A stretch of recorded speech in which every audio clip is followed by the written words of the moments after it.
जिंदगी के इस रण में खुद ही कृष्ण और खुद ही अर्जुन बनना पड़ता है।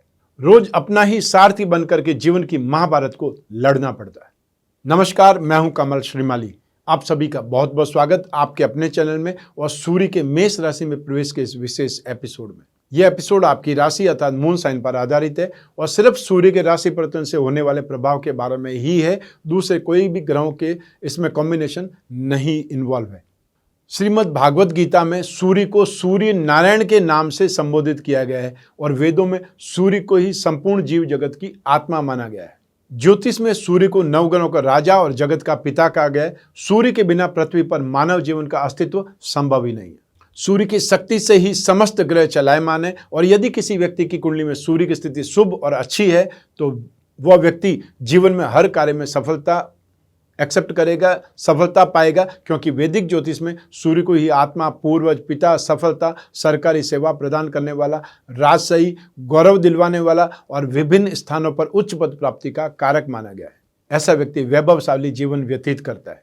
वहीं सूर्य के अशुभ प्रभाव से मान सम्मान में कमी, आत्मविश्वास में कमी, पिताजी को कष्ट, पिता के सुख में कमी या पिता से वैचारिक मतभेद, सरकारी कार्यों में बाधा और आंखों के रोग परेशान करते हैं। आंखें बहुत जल्दी कमजोर हो सकती है।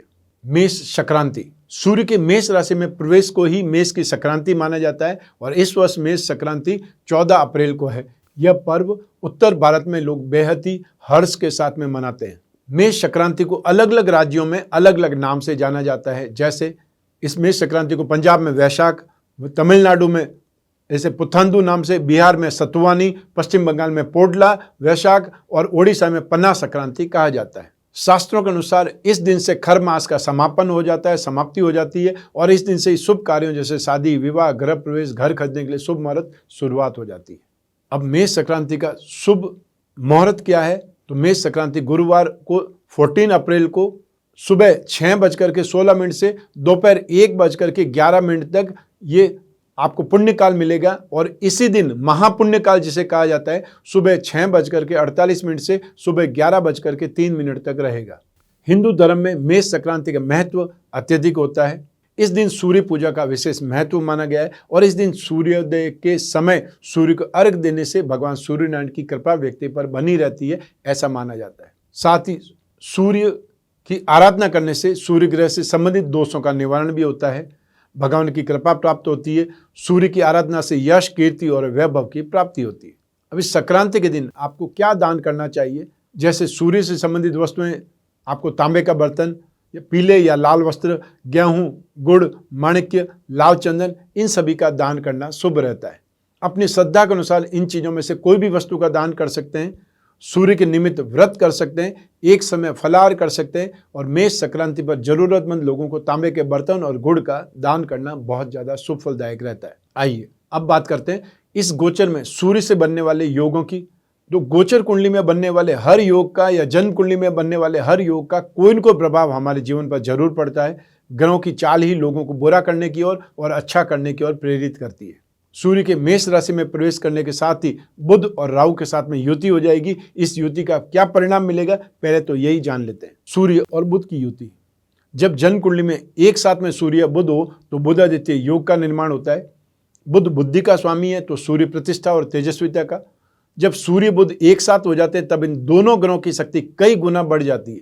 इस योग से सोचने समझने की शक्ति कई गुना बढ़ जाती है। सूर्य अपने तेज से बुध की शक्ति में वृद्धि कर देता है तो बुधादित्य योग राजयोग कहा जाता है। अब बात करते हैं सूर्य और राहु की युति की। सूर्य और राहु की युति को ग्रहण योग कहा जाता है।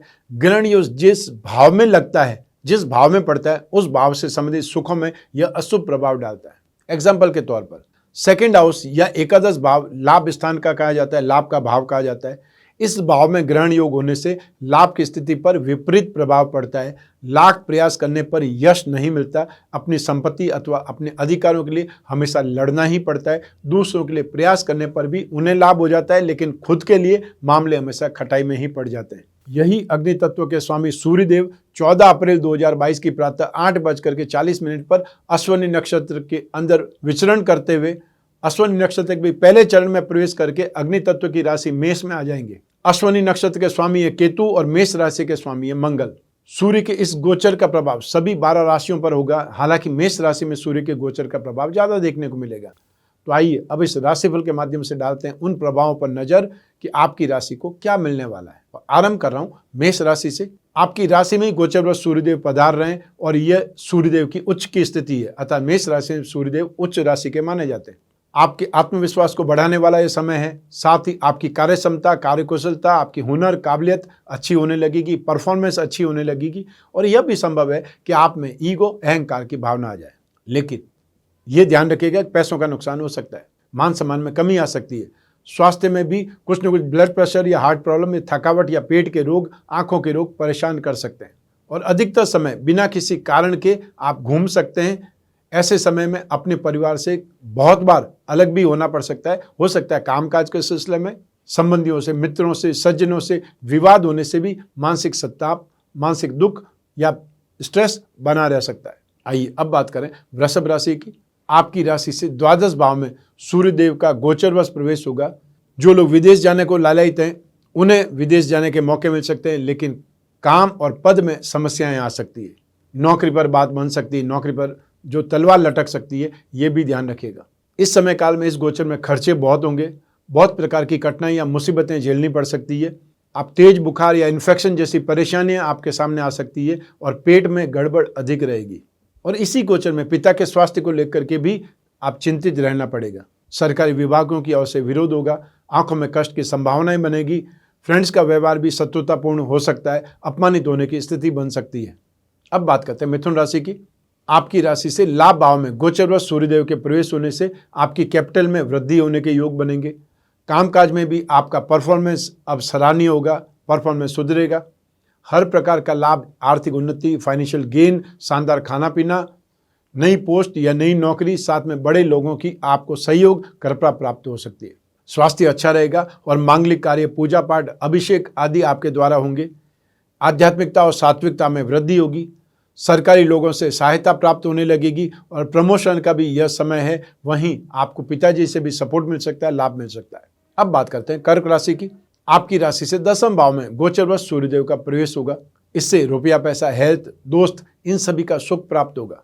कोई नई प्लानिंग या प्रोजेक्ट पर काम करना शुरू करना चाहते हैं, कोई नया बिजनेस स्टार्ट करना चाहते हैं, इसके लिए भी समय सही है।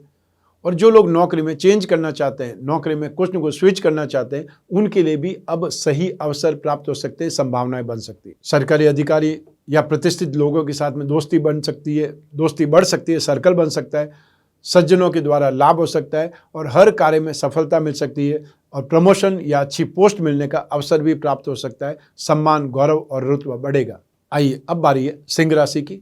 आपकी राशि से 9th हाउस में भाग्य भाव में गोचरवश सूर्यदेव का प्रवेश होगा और आपके कामकाज में, आपके कैरियर में अनुकूलताएं रहेगी या इम्प्रूवमेंट आएगा। यदि लंबे समय से कोई प्रॉपर्टी खरीदने के बारे में, मकान खरीदने के बारे में, फ्लैट खरीदने के बारे में एफर्ट कर रहे हैं, तो ये समय वो एफर्ट कामयाब हो सकता है। सरकारी योजनाओं से भी आपको कोई न कोई लाभ मिल सकता है, लेकिन वर्चस्व में, रुतबे में कुछ कमी का एहसास भी होने लगेगा। झूठे आरोप भी लग सकते हैं। बिना किसी कारण के भी खर्च या फिर फाइनेंशियल लॉस हो सकते हैं और ऐसे में कोई न कोई जो लोगों को रेगुलर इन्वेस्टमेंट करते रहते हैं, स्पेकुलेशन में रहते हैं, उन लोगों को दूर हटना चाहिए, बचना चाहिए।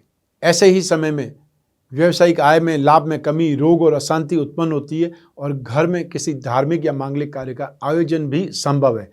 सूर्य के उपाय आपको जरूर राहत देंगे, वो उपाय करने का प्रयास करें। इस एपिसोड के अंत में मैं सूर्य के विशेष उपाय बतलाने वाला हूँ। आइए अब बात करें कन्या राशि की। आपकी राशि से 8th हाउस में मारक भाव में गोचरवश सूर्यदेव का प्रवेश होगा और इससे पिता के स्वास्थ्य को लेकर के चिंताएं बढ़ जाएगी। वहीं आपके ऑफिस में आपकी परफॉर्मेंस कुछ खराब रहने लगेगी या ये बोल सकते हैं कि वो उतनी ज़्यादा इफेक्टिव नहीं रहेगी। जो लोग टेम्परेरी जॉब पर हैं उनको नौकरी के ऊपर तलवार लटकती दिखेगी या उनको कहीं न कहीं ये बहुत थ्रेप्टिंग मिल सकती है, उनको धमकी मिल सकती है कि अपने काम को सुधारें, नहीं तो फिर आपको निकाला जा सकता है। सब मिला करके व्यावसायिक दृष्टि से यह समय बहुत ज़्यादा पॉजिटिव नहीं है। विरोधियों से विवाद खड़ा होगा या विरोधी आपकी जीवन में अड़चन डालेंगे। आपको हेल्थ में डाइजेशन सिस्टम से संबंधित प्रॉब्लम या पाइल से संबंधित प्रॉब्लम सताएगी और इस समय काल में जीवन साथी को भी कोई न कोई कष्ट हो सकता है। इस समय काल में खर्चे बहुत अधिक होंगे। हाई ब्लड प्रेशर, बुखार, इन सब के कारण हॉस्पिटल के चक्कर लगाने पड़ सकते हैं। ऐसे में सूर्य के उपाय आपको राहत देंगे। आइए अब बात करें तुला राशि की। आपकी राशि से 7th हाउस में दाम्पत्य सुख भाव में गोचरवश सूर्यदेव का प्रवेश होने से दाम्पत्य जीवन में मन मुटाव की या कटुता की उत्पत्ति होगी। जीवन साथी या संतान बीमार भी हो सकती है। जिनकी विवाह की बात चल रही है, हो सकता है इस समय उसमें अड़चन का सामना करना पड़े। कामकाज में व्यवधान मिलने लगेगा, व्यवसाय में बाधाएं उत्पन्न होगी, पैसा फंसने लगेगा और लोग बाग कमिटमेंट करके भी पीछे हट जाएंगे। यात्राएं कष्टकारी होगी, पेट के रोग, सिर दर्द या फिर कमर की मांसपेशियां उसमें खिंचाव आने से जो परेशानी आ सकती है वो झेलनी पड़ेगी। फाइनेंशियली प्रॉब्लम या फाइनेंशियल लॉस और मानहानि के कारण मन दुखी रहेगा। सूर्य के उपाय जरूर आपको संबल प्रदान करेंगे, राहत देंगे। आइए अब बात करें वृश्चिक राशि की। आपकी राशि से 6ठे भाव में रोग भाव में गोचरवश सूर्यदेव का प्रवेश होगा और यह शुभ होगा। अब कार्य सिद्धि और सभी सुखों की प्राप्ति हो सकती है। शॉपिंग होगी, विरोधियों की, शत्रुओं की पराजय हो सकती है। रोगों से राहत मिलेगी, स्पेशली घुटने और कमर के दर्द में ज़्यादा राहत मिलेगी। आपको अधिकारियों से, सीनियर से, बड़े लोगों से मार्गदर्शन मिल सकता है, फायदा मिल सकता है। आपकी सेल्फ रेपुटेशन में भी इम्प्रूवमेंट आएगा। रोग, शोक, मोह, इन सभी से आप निकल करके शरीर और मन दोनों से स्वस्थ रहने लगेंगे, अर्थात मूड आपका अच्छा होने लगेगा। आइए अब बात करें धनु राशि की। राशि से 5म भाव में शिक्षा और संतान भाव में गोचरवश सूर्यदेव के आने से शुभ प्रभाव में वृद्धि होगी। संतान पक्ष की ओर से शुभ समाचार मिलने का योग बनेगा। जो दंपति संतान प्राप्ति की कामना कर रहे हैं उन्हें खुशखबरी मिल सकती है। रोजगार में मानसिक भ्रम विशेष तौर पर से उत्पन्न होगा। शारीरिक और मानसिक शक्ति में या क्षमता में कुछ कमी आ सकती है, तो इन्वेस्टमेंट में फाइनेंशियल लॉस भी हो सकता है। लेकिन सरकारी अधिकारियों से वाद विवाद बढ़ेगा।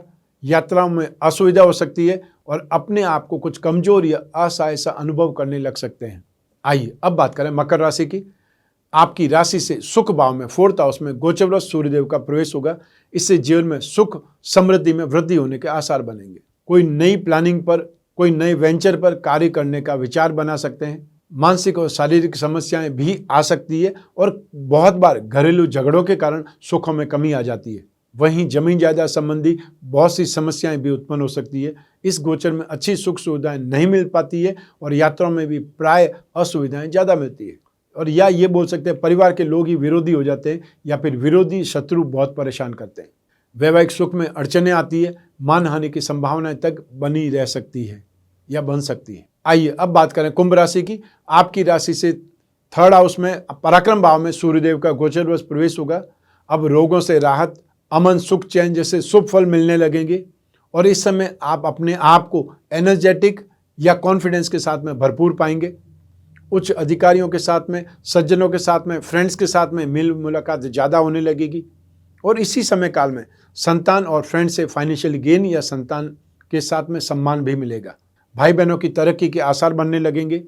इस समय विरोधियों की आसानी से हार होगी तथा व्यक्ति लक्ष्मी और मान सम्मान प्रतिष्ठा प्राप्त करता है। इस अवधि में प्राय जो लोग प्रमोशन की कामना करते हैं उनको वो प्राप्ति होती है और सबसे अच्छा व्यवहार आप करने लगते हैं।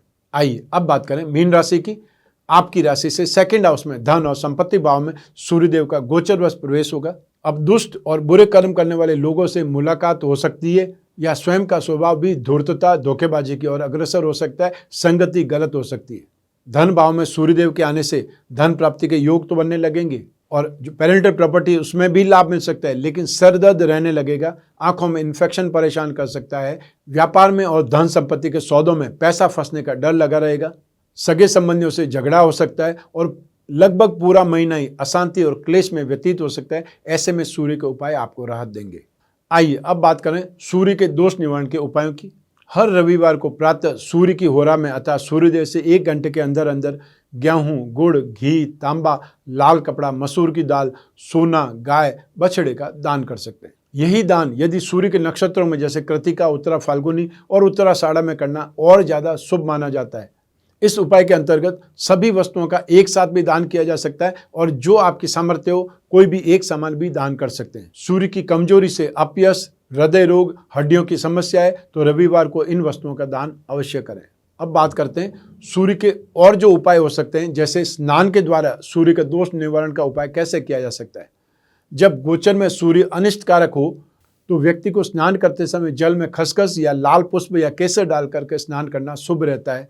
तो खसखस, लाल पुष्प या केसर ये सभी वस्तुएं सूर्य की कारक वस्तुएं तथा सूर्य के उपाय करने पर अन्य अनिष्टों से बचाव करने के साथ साथ व्यक्ति में रोगों से लड़ने की शक्ति का विकास होता है, इम्यून सिस्टम मजबूत होता है। अब बात करते हैं सूर्य दोष निवारण के अन्य उपायों की। इसमें सबसे पहले नित्य सूर्य को अर्घ्य देना चाहिए।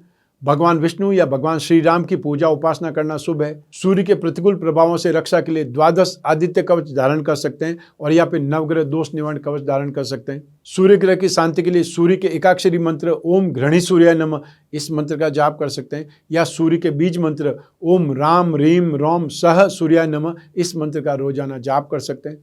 और जो लोग गायत्री के उपासक हैं वो सूर्य गायत्री मंत्र का जाप करें। ओम आदित्याय विद्महे दिवाकराय धीमहि तन्नो सूर्य प्रचोदयात्। आदित्य हृदय स्तोत्र का पाठ करना तो सर्वश्रेष्ठ है। सूर्य ग्रह की शांति के लिए आप 1 मुखी या 12 मुखी रुद्राक्ष भी धारण कर सकते हैं। ये था सूर्य का मेष राशि में गोचर फल और उपाय। ये राशिफल आपकी जन्म कुंडली में से एक ग्रह चंद्रमा को आधार बना करके मैंने बतलाया है। आप चाहें तो अपनी जन्म कुंडली के द्वारा भी इस राशिफल को जान सकते हैं, और या फिर जिनको समस्याएं विशेष है, भविष्य में झांकना चाहते हैं, कोई बहुत बड़े डिसीजन को करने में जो दुविधा है उसमें से निकलना चाहते हैं, मार्गदर्शन प्राप्त करना चाहते हैं, या भविष्य में क्या करना है, कब करना है, कैसे करना है, इसका उत्तर चाहते हैं तो अपनी जन्म कुंडली का विश्लेषण करवाना चाहिए। आने वाले समय में अप्रैल माह में मैं मुंबई, पूना, नागपुर, दिल्ली और कोलकाता शहर में आने वाला हूँ, विशेषकर आपसे मिलने के लिए। तो जो भी अपनी जन्म कुंडली के विश्लेषण के लिए मिलना चाहते हैं, स्क्रीन पर दिए हुए नंबर पर अपॉइंटमेंट फिक्स कराएं। ज़्यादा जानकारी आपको इस एपिसोड के स्टार्टिंग में ही शेड्यूल के रूप में दिखाई देगी। और जो लोग घर बैठे अपनी समस्याओं का समाधान चाहते हैं, टेलीफोनिक कंसल्टेंसी चाहते हैं, उन लोगों को भी इस नंबर पर जो स्क्रीन पर दिए हुए हैं उस पर संपर्क करके अपॉइंटमेंट फिक्स करना है। चाहे अपनी राशि का भाग्यवृद्धि रत्न लॉकेट हो, या लक्ष्मी योग रत्न लॉकेट हो, राजयोग की कुंडली हो, या अपनी जन्म कुंडली विश्लेषण हो, इन सभी के लिए स्क्रीन पर जो नंबर दिया हुआ है वो ही योग्य है। सिर्फ आपको इतना ध्यान रखना है कि इंडियन स्टैंडर्ड टाइम के अनुसार जब ऑफिस टाइम होता है तब इस नंबर पर फ़ोन करेंगे, आपको जवाब जरूर मिलेगा। मैं कामना करता हूं कि आप स्वस्थ रहें, प्रसन्न रहें और सुरक्षित रहें। अपना और अपने परिवार का बहुत बहुत ख्याल रखें। आप सभी को मेरा नमस्कार, बहुत बहुत शुभकामनाएं। ईश्वर आपकी रक्षा करे, भगवान सूर्य नारायण आपकी रक्षा करे। धन्यवाद।